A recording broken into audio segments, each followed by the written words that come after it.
Hello my wonderful visionaries, welcome to the channel, and today we're going to be taking a look at a game that has been in early access now for a couple of weeks that I have been absolutely in love with, and I haven't had a chance to make a video about this, and I thought I have to give you my thoughts and opinions on this game and why it is so brilliant. And yeah, I cannot wait to talk about this. So if you don't know what Moonbreaker is, it is a turn-based strategy tactics game with miniatures. Very strange genre and wholly unique, similar to something like XCOM, but you kind of have a party similar to something like Pokemon. Bit of a weird blend, and throw in a little bit of Hearthstone with abilities, and you've got a real smashing of genres, and spoilers, it really does work. The entire world has been built by Brandon Sanderson, the author of the Stormlight Archive, the Mistborn series, and the Wheel of Time. So the guy has some real pedigree. I mean, the Stormlight Archive is one of the greatest fantasy series in the modern era, up there with some of the greatest. If you've not read them, definitely check them out. So that has me very excited. He's created a sci-fi world where it's all within one solar system, one cluster of moons. There's a resource called Cinder that everybody's after. I did watch a video not too long ago, him talking about the fact that the atmosphere isn't actually a thing in their world, so you can kind of hop between moons. You don't need to wear any gear. You can almost just fly to another moon, which is really quite interesting, but it really sets the tone for some very interesting character exploration, loads of different races, and a lot of conflict for this super important resource that everyone's after. So interesting. The game, well, it's in early access at the moment, but there aren't any campaign missions as such. The story is told through audio dramas, so almost like a mini podcast. They're about half an hour. There's 2 of them currently as of recording this. And initially I thought, well, this isn't great. Like, I wanted something a little bit more. I wanted a campaign to go through, but it absolutely works. I'm going to tell you why. So the game itself is about miniatures, right? You have miniatures that you can paint to look however you like. It is so much fun just sitting there painting one of your miniatures and listening to this story, right? Anything that was more visual, you'd be drawn away from, but I've spent hours and hours just sitting there, spinning my miniature, just painting them slowly, really just enjoying myself and getting really sucked into it. And I think that the audio drama format really does work here, which I really didn't think it would, but it super surprised me that the production value is good. The voice acting is, some of it's really good, some of it's a little bit questionable, but it fleshes out these characters that you're using, and it gives some life to these pieces that you're painting, and gives you a bit of agency with the team that you're building, with the roster that you create. There's a variety of colours, washes, for pretty much everything that you'd expect when it comes to painting miniatures. You can hold down the shift button and it locks the piece, so you can't paint on anything else other than that piece, which I found just super useful. And overall the painting is just a real good time.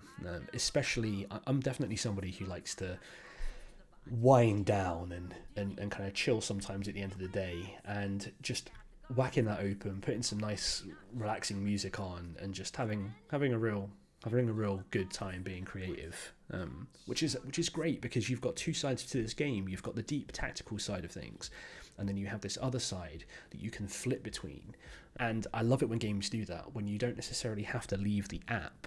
You can bounce between them, still feel like you're being entertained or you're being served by the game without having to leave it. And you can do some painting and then go back in to the tactical side of things. So overall, the blend is really great. So moving on to the actual units, there are over 40 units that you can play with, and it's fabulous because every single unit has some sort of viability. Now, in a lot of these other games, you would maybe get a lesser unit at the start, and it wouldn't be very good, and eventually you'd get something that's typically the same cost, but way better. This just isn't the case, at least so far. Every unit has a place in this game for a strategy. Some pieces are better than others, clearly, but every unit does something completely unique and something completely different that the other unit can't. The more powerful units cost more, The smaller units cost less and are typically weaker, but you can get them out early and you can build a rush strategy around that. There's a lot here, and because the game is relatively simple to pick up but very difficult to master, I think the tactical complexity is really going to shine as the game breathes, as people get their hands on it, as they start to tinker with different strategies. The meta here is going to be pretty interesting, and the devs have already been pretty active in terms of tweaking and making sure that the game's balanced. And with the implementation of more units that are being promised in the future, there could be a big breadth of different strategies that we get here. So I'm personally a massive fan of deck building games, so I love playing Hearthstone. I've played Yu-Gi-Oh in the past. I've played a lot of different tactical deck building games. I love it. Inscription, although that's less tactical, I would say, and it has that complete vibe. You know, it really draws from traditional deck building. You can really go in with a specific strategy in mind and gear your 8 units to really fulfill that, and it's very satisfying when you do execute that and your opponent has no idea what just happened. So overall, I think that there's some depth there that, and it's the thing that's got me the most excited about this game. You know, the set dressing, the lore, the character designs are all great, but at the end of the day, the game's just fun. The game is just a lot of fun just to pick up, fiddle around with, try something new. Each strategy will be completely different depending on the leader that you use. So straight away, you've already got 3 different types of strategy you can go for, and you can go for rush, you can go for range, you can go for pure melee, and it's really fabulous. I mean, one of the combinations that I thought was really great, and one of the things that got me super excited initially, one of the ones that I found, there's a unit in the game where if the unit doesn't attack, it loses 1 health but gains 3 attack, and that can just keep going up and up and up, and it has I believe 7 or 8 health, so you can boost it easily over 20 points and essentially one shot your opponent's leader. So you've got to try and keep that thing alive and not attack with it. Because it's a ranged unit, there is a little bit of risk it can miss. There's another unit in the game that, for a cost, it can select another unit, i.e. the one we're buffing. Its next attack, it just won't miss.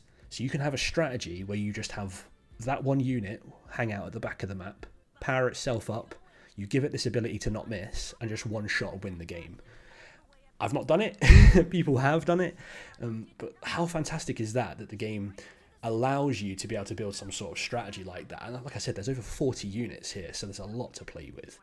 So in terms of the gameplay, you have 8 units that you have access to straight from the offset. You have Cinder that increases each turn, and each unit costs Cinder. Now you can choose not to spend it and it carries over to the next turn, or you can spend it and launch your units onto the field. Abilities also do cost Cinder, so the game is very much about managing your Cinder for using abilities. Do you want to use an ability and maybe clear some of the field, or do you want to create more of a board presence and start to take over positionally and put pressure on your opponent? That's where the game really is a balancing act, and that's really it. You want to reduce your opponent's leader basically down to 0, and then you win the game. And as I mentioned, there's loads of different ways we can do that. One of the things that I do really like, and this is more on the dev, initially you would have almost like your main hand that would get drawn at random, and you'd have something called a bridge, which is essentially the rest of your deck. Once your hand's gone, you could pay to get more of your units to your hand from your bridge, i.e. your deck, so you'd have to replenish them. This was a bit of a pain because the game relied a lot on RNG, so you could just end up with units you either can't use or units that just wouldn't fit together. You might have just drawn all of your support units but nothing that can apply pressure, or just a bunch of units that are way too high level and you can't get anything out early. This was a complaint that the community pushed forward to the development team, and they have actually changed it. So they've made the roster size smaller, they've made it from 10 to 8, and now you don't have a deck, you just have one big hand that you can use from the start. Now, I've not played too many games. This is something that's new for the 1.1 release. I've not played too many games with this, but this is surely going to change things up drastically. The lack of RNG basically means that you can have a strategy, and providing that your opponent doesn't completely sabotage it, you can attempt to execute it, and RNG isn't a factor. Now I want to come on to a few of the things that I wouldn't necessarily say hurt the game, but definitely things to keep an eye on. Because of this new system, and because there's a lack of this drawing, I have a feeling that once there's a meta that's established, with having a set 8 in your roster, we could start to see a meta that becomes a little bit stale. Now, we're very early on. We're only a couple of days in, so I'm not necessarily too worried about that at the moment. And as the amount of units increase, they're constantly balancing the game. So it's not something that I'm necessarily worried about right now, but something to kind of consider in the future. With any game like this, balancing is key, and you really want your player base to utilize as wide of a pool as you possibly can in terms of the units that are available. You don't want people sticking to the same ones. So it'll be interesting to see how they navigate that as a constantly living game, as a game that's growing and developing. That's definitely going to be key. There are no leaderboards so far, so there are a couple of different game modes. You have normal AI. You have something called Cargo Run, which is a roguelike game mode where you fight against AI bosses that get progressively harder, and the units that you have stay damaged, and their damage carries over to the next one, to the next one, to the next one, and you get some rewards for that. You get XP, which help you towards your season progression.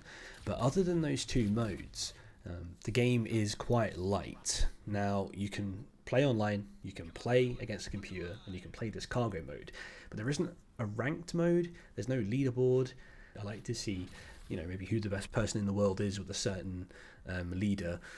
I think that will come in time. As I say, this game is in early access, so it's not something I'm necessarily worried about, but it's something that I think with a 1.0 release should really be there. Now I want to have a quick chat about the updates. Now, I'm not going to go into too much detail because there are a lot of balancing updates here, but I really have to commend the devs for changing their business model. Initially, when the game came out, the units were pay for. So you had a base amount of units, but you would have had to basically pay for packs, try and open the units, and then if you didn't get them, you could break them down into a currency and then just buy the units outright. Now, it wasn't super expensive and it was definitely manageable. I'm not sure how long it would have taken to have acquired all of them. It wasn't ideal, but I could see why they were doing it. They decided to completely scrap that and give all players who purchased the game access to all the units straight away. Great, I'm really on board with that. It's not exactly the most popular genre of game. Well, they're branching into a brand new genre, so don't scare away your player base. Give them the tools, give them the option to play with it and have fun and fall in love with your game, and then offer skins. And that's looking like what they're going to be doing with it moving forward. They listened. Initially, the Cargo Run game mode that I mentioned earlier, you had to pay to do it, or you would have to do cargo runs and acquire an item in the cargo run that allowed you to do another cargo run. And it was arguably the best mode. It was the mode that got harder and harder. It was the mode where you had loads of different strategies thrown at you, and you were really pushed. And with there only being like a player matchmaking, you don't really have anything else. So the fact that they were charging for that, they've completely gutted the economy of this game now. You're not paying for packs anymore. They've completely scrapped that, and I think that's super commendable. They've pivoted, they've seen what their audience want, they've seen how that can detrimentally affect their game long term, and they've made their game more accessible. They've opened it up, and I definitely would pay for skins. Some of the skins look great. The fact that you can paint them to look how you like, it gives an extra layer of ownership, and the game is brand new, the genre is brand new. I'm going to give the devs a little bit of leeway, and after a couple of weeks, they've already really changed the way that they were going to be making money from this game. I think that that's super commendable in this day and age with microtransactions running rampant. It seems like they really care about people playing their game, and they're in it for the long haul. Overall, I think Moonbreakers has a foundation to become completely sprawling, all-encompassing. The game has that secret fun source and can only get better with time, in my opinion.